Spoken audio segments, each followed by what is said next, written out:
A gente usa a palavra narcisismo o tempo todo para descrever alguém que se ama até demais, né?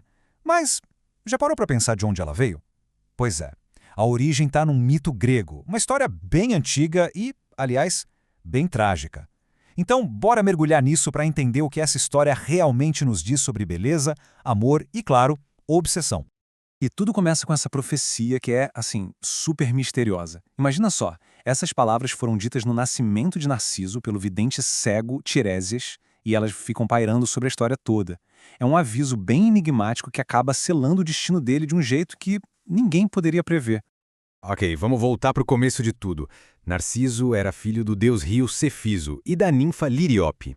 E desde que nasceu, ele tinha uma beleza fora do comum, sabe? Era algo tão deslumbrante que parecia divino, e todo mundo que o via ficava simplesmente hipnotizado. E agora, a parte que eu acho mais interessante. A preocupação da mãe dele. Liríope não via a beleza do filho só como uma coisa boa, mas também como um risco enorme. Na Grécia Antiga, o orgulho excessivo, que eles chamavam de híbris, era basicamente um convite para a ira dos deuses. Foi esse medo que a levou a consultar Tiresias. E a resposta que ela recebeu, bem, foi o que deu o pontapé inicial para toda a tragédia.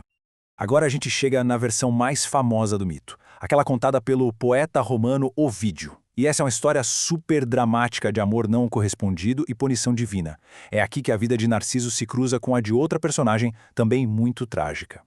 Vamos conhecer a Eco. A história dela já é triste por si só, ela foi amaldiçoada pela deusa Hera e perdeu a própria voz, só podia repetir as últimas palavras que ouvia. Agora imagina o drama. Ela se apaixona perdidamente pelo Narciso, mas não consegue expressar nada do que sente por conta própria. O ponto crucial aqui é a crueldade do Narciso. Ele era indiferente a todo mundo e rejeitou a Eco de um jeito super frio, sem um pingo de compaixão. Consumida pela tristeza, ela se escondeu em cavernas, seu corpo foi desaparecendo aos poucos, até que tudo que restou foi a sua voz, aquele eco fantasmagórico que a gente ouve por aí. Mas essa crueldade toda não passou batida. As outras ninfas, indignadas, clamaram por justiça. Elas oraram para Nêmesis, a deusa que pune o orgulho e o desdém. E a maldição que ela jogou foi de uma ironia perfeita. Narciso, que desprezou o amor dos outros, foi condenado a sentir um amor impossível por si mesmo. E aqui, a profecia se cumpre. Exausto, depois de uma caçada, Narciso se inclina sobre uma fonte de águas cristalinas para beber. E pela primeira vez, ele se vê. Só que ele não percebe que é o próprio reflexo. Ele se apaixona na hora pela beleza que vê e fica ali preso por um desejo que nunca, jamais poderia ser satisfeito. Mas, olha só que interessante, essa história famosa de Narciso e Eco não é a única versão que existe. Na verdade, pode ser que ela nem seja a mais antiga. Existem outras narrativas que pintam um quadro bem diferente e, em alguns casos, até mais sombrio. Vamos dar uma olhada nessa tabela. A versão do Ovídio, com a Eco, é sobre uma rejeição heterossexual. Mas numa versão mais antiga, de um cara chamado Conon, Narciso rejeita um jovem chamado Amínias, que tira a própria vida com uma espada que o próprio Narciso deu a ele.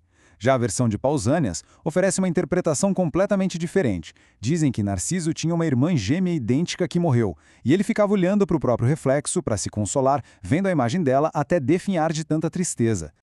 O mito é muito mais profundo do que só história.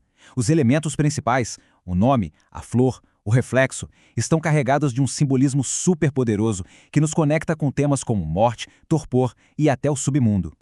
O próprio nome de Narciso já nos dá uma boa pista. Ele vem da palavra grega narque, que quer dizer torpor ou dormência. É a mesma raiz da palavra narcótico. Isso liga ao Narciso não apenas à beleza, mas a um estado de rigidez, de paralisia, quase como um sono profundo do qual não dá para acordar. E isso nos leva direto para a flor. Longe de ser só um símbolo de beleza, o Narciso tem uma conexão muito forte com a morte. Foi um Narciso que Hades usou para atrair Perséfone para o submundo. A flor era vista como estéril, seu bulbo é venenoso e era frequentemente plantada em túmulos. A beleza dela era, na verdade, a beleza do sono eterno. O que essa cena mostra é que, para Narciso, não há escapatória. A punição dele continua mesmo depois da morte. Lá no submundo, ele está eternamente condenado a procurar seu reflexo nas águas sombrias do rio Estige, preso nesse foco em si mesmo para sempre. Como simbolismo tão rico, não é de se espantar que esse mito antiguíssimo tenha se tornado uma ferramenta poderosa para a filosofia e para a psicologia moderna explorarem os cantos mais profundos da mente humana. Então, o ponto central é como a gente interpreta essa história. Para os filósofos neoplatônicos, Narciso representa a alma que se apaixona pelo mundo material e fica presa nele. Para Freud e Jung, ele é o arquétipo do desenvolvimento que empacou, sabe? Onde a energia do amor se volta para dentro, impedindo a conexão com os outros. E para os antropólogos, a história coa um medo primitivo de que o reflexo literalmente contém a alma e que olhar para ele na água era perigoso. E isso tudo nos traz de volta ao presente. O mito de Narciso sobreviveu por milênios, porque sua mensagem central nunca foi tão relevante. Na nossa era de redes sociais e selfies, onde nossos reflexos digitais são cuidadosamente selecionados e exibidos, a história nos força a perguntar: quando a autoadmiração vira uma armadilha? E a olhar para as telas que nos refletem, o que realmente estamos procurando? Conexão ou apenas a nossa própria imagem? A resposta talvez seja tão complexa hoje quanto era lá na Grécia Antiga.